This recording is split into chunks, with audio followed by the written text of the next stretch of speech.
Ngi Giêsu tô bảo na humalen khat aneu sagi tô pa hoi he long kham unin ami te hoa ama abel mi te lim takit kem he asang kamba John to missionary ding in Chalice West Leongi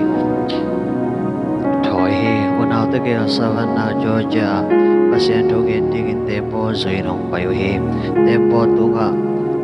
Moravian missionary hon khat to hong tuang khong mu he to pasien na se Moravian te in pasien la sakho miao yau aona un kai sama ma he la ki sa jang lop salwa o a tempo mi pen te pe lai jang lama ton pang phok lo za sai no he ta khatin me hong kai a ki mong zingin wa pen zia zia a tui walin tempo pi su lot to lot he tempo on na lam ki su lot ki to lot o on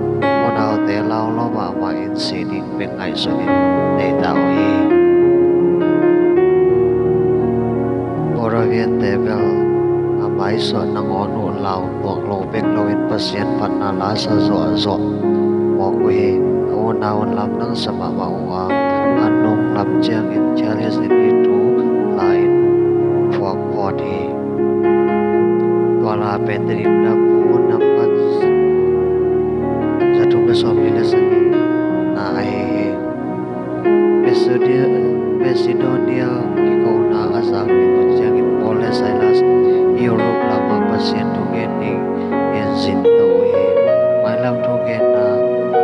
to sum tang pipi alo silano may noin Paul teno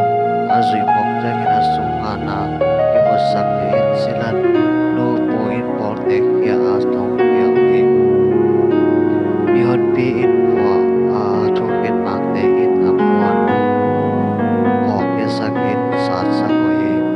ake teo kol ki pol indogin sung nong pena ki hobi zat ki polin poleselas in pasin ki ngatunge ni piangna ate sauhi chi